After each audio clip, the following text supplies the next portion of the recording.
rantse muku da girman Allah ba za a yi minti 30 ba idan ka karanta wannan sau 19 ba tsafi bane wallahi azimu sai kai tsuntuwar da baka taba irin ta ba,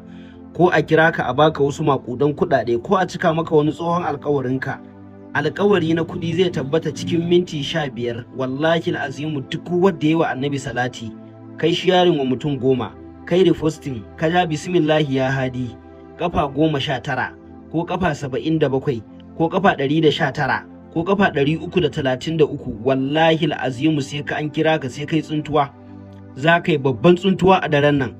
Za a kira ka a yi maka babban alƙawarin da ba taɓa irinsa ba kuma za a cika shi, za ka samu kuɗi ɗan uwa. Wallahi wannan sirrin bisa umarni na sake shi, na rantse da zatin Allah babu wani mutum da yake da bahassadar da zai iya cire girman kai yayi wa annabi salati a comment kai sharing kai reposting. In dai kaga wannan bidiyon kai gamo da shi rabonka ne ya kai,